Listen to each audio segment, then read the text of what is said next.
여러분, 이 장면은 그냥 넘어가면 안 됩니다. 한국은행이 2023년 3월 실리콘밸리 은행이 무너진 바로 그 직후 처음으로 이런 말을 꺼냈습니다. 디지털 뱅크런은 언제든 현실이 될 수 있다. 그리고 그 말은 경고로 끝나지 않았습니다. 2023년 하반기부터 2024년까지 한국은행은 아무 말 없이 조용히 은행에 돈을 즉시 쏟아부을 수 있는 유동성 안전판을 하나씩 강화해왔습니다. 한국은행은 2024년 12월 금융안정보고서를 통해 디지털 뱅크런을 포함한 금융 시스템 리스크를 점검했고 위기 발생 시 유동성을 즉각 공급할 수 있는 체계가 실제로 작동하고 있음을 이례적으로 강조했습니다. 하지만 디지털 뱅크런을 이 정도 비중으로 전면에 올린 건 사실상 처음이었습니다. 그래서 질문이 생깁니다. 왜 지금이었을까요? 공식적인 이유는 금융 시스템 안정성 강화입니다.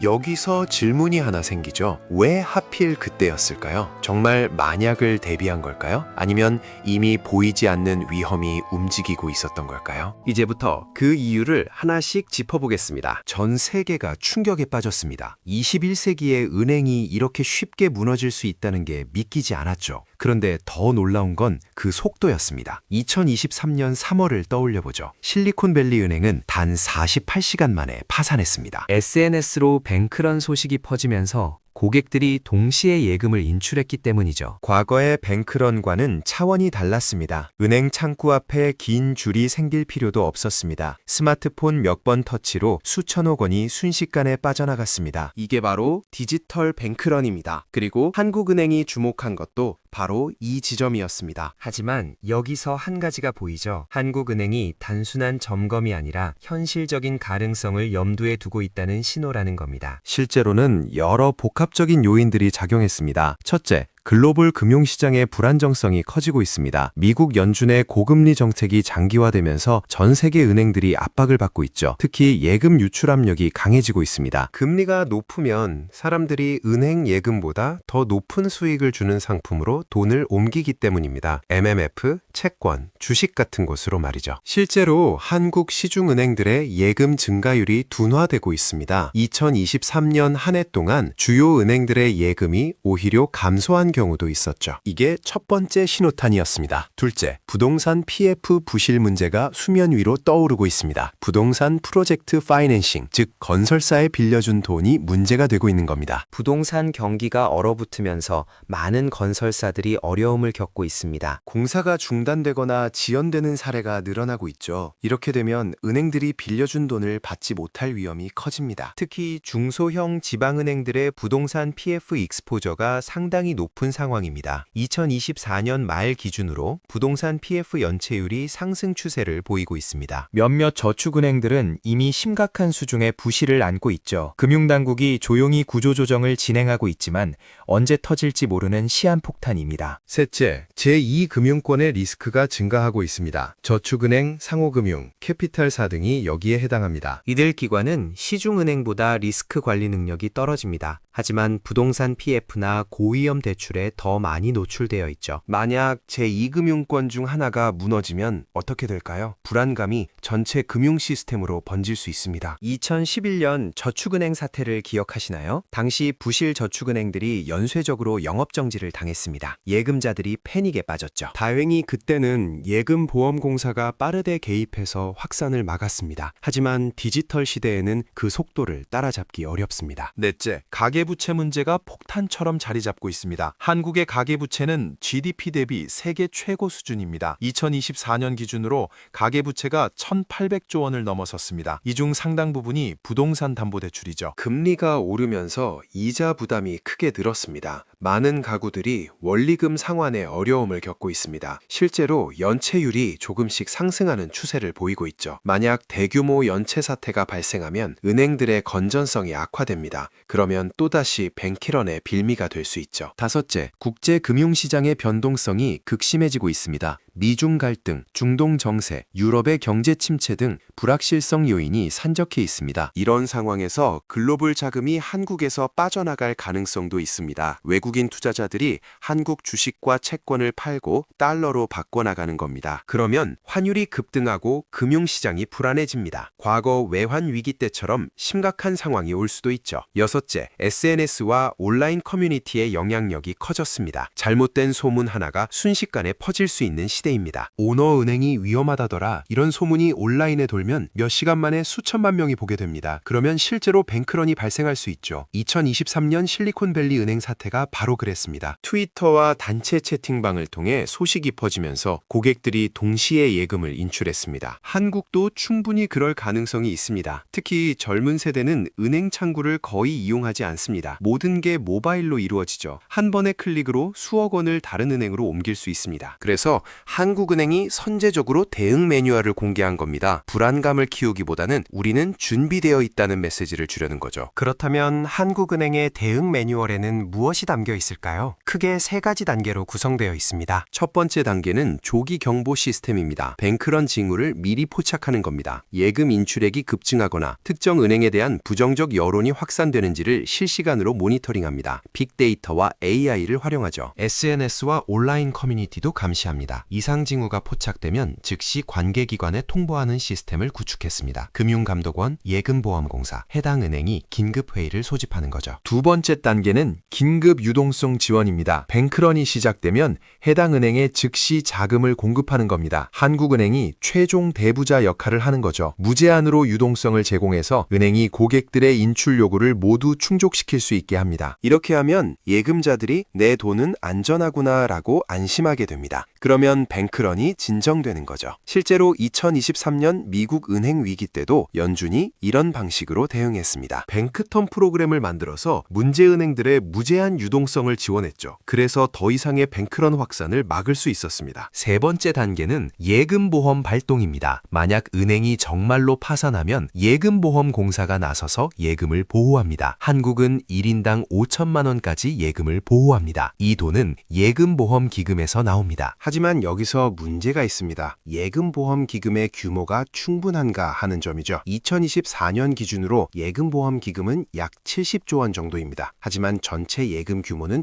2,500조 원이 넘습니다. 만약 대형 은행 하나가 무너지면 보험금 지급액이 수십조 원에 달할 수 있습니다. 여러 은행이 동시에 무너지면 기금이 부족해질 수 있죠. 그래서 한국은행과 정부가 추가 자금을 투입할 수 있는 체계도 마련했습니다. 국채 발행이나 한국은행 대출을 통해 자금을 조달하는 겁니다. 최악의 경우 정부가 전액 보증하는 방안도 검토하고 있습니다. 자, 그렇다면 우리 같은 일반 국민들은 어떻게 대비해야 할까요? 첫째, 예금을 분산하세요. 한 은행에 모든 돈을 몰아두지 마세요. 여러 은행에 나눠서 예금하면 리스크를 줄일 수 있습니다. 특히 5천만 원이 넘는 돈이 있다면 반드시 분산하세요. 예금 보험 한도가 5천만 원이니까요. 예를 들어 1억 원이 있다면 두 개 은행에 5천만 원씩 나눠 넣는 거죠. 이렇게 하면 만약의 사태에도 전액 보호받을 수 있습니다. 둘째, 은행의 건전성을 확인하세요. 금융감독원 홈페이지에 가면 각 은행의 재무 정보를 볼 수 있습니다. BIS 자기자본 비율, 고정이 하여신 비율 같은 지표를 확인하세요. 이런 지표들이 나쁘면 그 은행은 위험할 수 있습니다. BIS 비율은 은행의 자본 건전성을 나타냅니다. 규제 기준은 10.5%인데 이보다 낮으면 주의가 필요합니다. 고정 이하여신 비율은 부실 채권 비율입니다. 이게 높으면 은행이 부실 대출을 많이 안고 있다는 뜻이죠. 셋째, 소문에 휘둘리지 마세요. 온라인에 떠도는 근거 없는 소문 때문에 패닉에 빠지지 말라는 겁니다. 어무어무 은행이 곧 망한다더라. 이런 얘기를 들어도 일단 공식 발표를 확인하세요. 금융감독원이나 한국은행의 공식 입장을 체크하는 거죠. 소문만 듣고 예금을 인출하면 오히려 뱅크런을 촉발할 수 있습니다. 냉정하게 사실을 확인하는 게 중요합니다. 넷째, 비상자금을 확보하세요. 급하게 필요한 돈은 현금이나 즉시 인출 가능한 형태로 가지고 있으세요. 전체 자산의 10% 정도는 즉시 사용 가능한 유동자산으로 보유하는 게 좋습니다. 예금, MMF, 단기 채권 같은 거죠. 이렇게 하면 금융 시스템에 문제가 생겨도 당장 필요한 돈은 확보할 수 있습니다. 다섯째, 다양한 자산에 분산 투자하세요. 예금만 가지고 있지 말고 주식, 채권, 부동산, 금 등에 분산하는 겁니다. 이렇게 하면 금융 시스템 위기가 와도 전체 전체 자산이 동시에 타격받는 걸 막을 수 있습니다. 특히 금이나 달러 같은 안전자산을 일부 보유하는 것도 좋은 방법입니다. 여섯째, 제2금융권보다는 시중은행을 이용하세요. 제2금융권은 상대적으로 리스크가 높습니다. 금리가 조금 높다고 해서 제2금융권에 큰 돈을 맡기는 건 위험할 수 있습니다. 특히 부실 우려가 있는 저축은행은 피하는 게 안전합니다. 시중은행이 금리는 낮지만 안정성은 훨씬 높습니다. 일곱째, 정기적으로 자산 점검을 하세요. 1년에 한 번 정도는 본인의 자산 구조를 점검하세요. 어느 은행에 얼마가 있는지, 각 자산의 리스크는 어떤지 파악하는 거죠.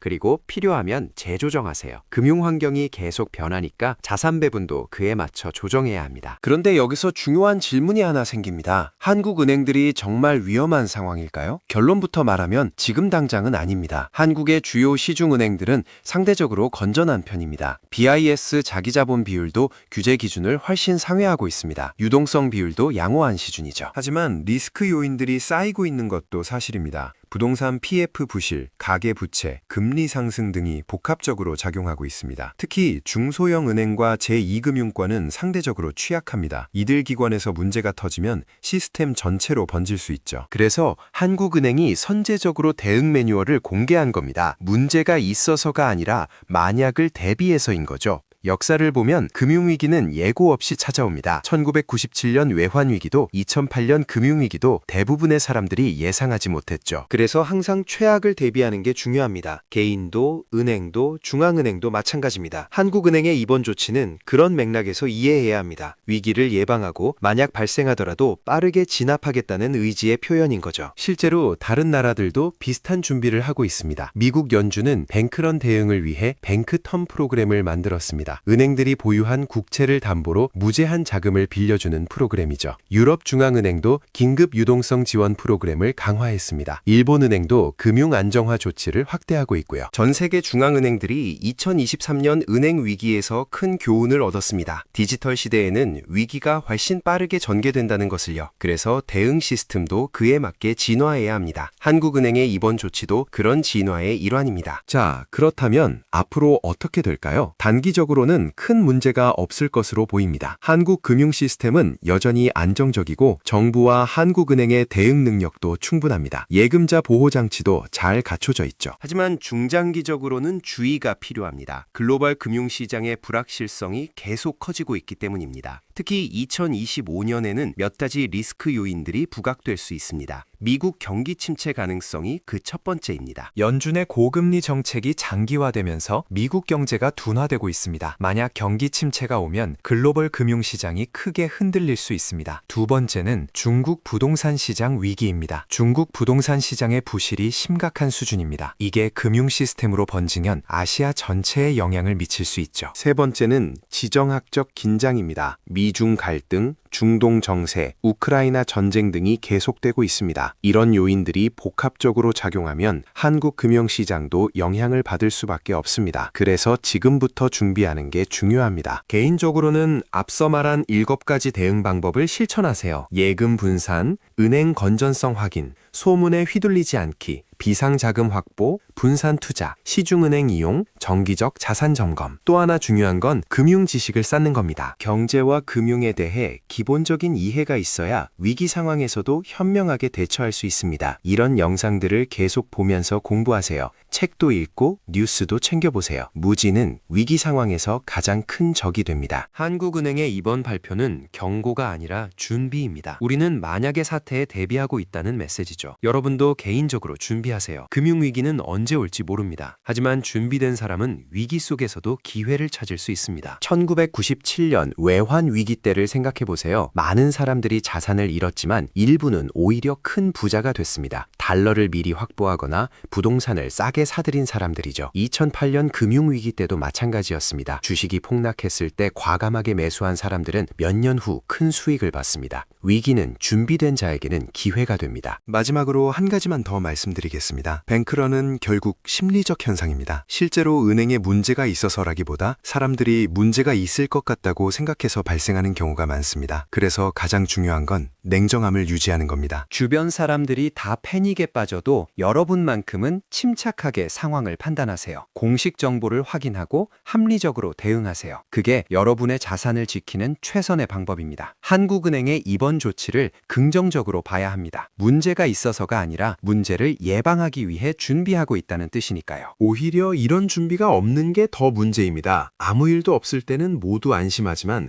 금융위기는 늘 설마라는 말 뒤에서 시작됐습니다. 한국은행이 뱅크런 시나리오를 꼼꼼하게 준비했다는 건 지금 당장 문제가 터졌다는 신호가 아니라 만약의 상황까지 계산해 놓고 움직이고 있다는 뜻입니다. 이건 불안의 증거가 아니라 오히려 우리 금융 시스템이 한 단계 성숙해졌다는 신호에 가깝습니다. 위험을 숨기지 않고 가능성을 부정하지 않으며 투명하게 정보를 공개하고 사전에 대응 방안을 마련하는 것. 이게 바로 선진 금융 시스템의 핵심 조건입니다. 아무 말도 하지 않는 게 안전한 게 아니라 준기되어 있다는 사실을 공개하는 게 더 안전한 시대가 된 거죠. 이제 중요한 건 우리 개인의 준비입니다. 여러분도 이번 기회에 본인의 금융자산을 한번 차분히 점검해 보시기 바랍니다. 혹시 한은행에 돈이 과도하게 몰려있지는 않은지, 금리가 조금 높다는 이유로 제2금융권이나 구조가 복잡한 상품에 너무 큰 비중을 두고 있지는 않은지, 당장 몇 달을 버틸 수 있는 비상자금은 확보돼 있는지 말이죠. 이건 투자를 잘하느냐의 문제가 아닙니다. 위기를 버틸 수 있느냐의 문제입니다. 평소에는 아무 차이가 없어 보이지만 문제가 터졌을 때 이 차이는 생각보다 훨씬 크게 벌어집니다. 금융위기는 언제나 갑자기 옵니다. 하지만 준비는 언제나 평소에만 할 수 있습니다. 위기가 닥친 뒤에는 이미 늦습니다. 그때는 선택지가 사라지거든요. 오늘 영상이 끝나면 복잡한 계산부터 할 필요는 없습니다. 어디에 얼마가 있는지, 위험한 곳은 없는지, 지금 구조가 나에게 맞는지만 한번 정리해 보세요. 그것만으로도 이미 한 발 앞서 있는 겁니다. 여러분의 자산은 결국 여러분 스스로가 지켜야 합니다. 오늘부터 시작하세요.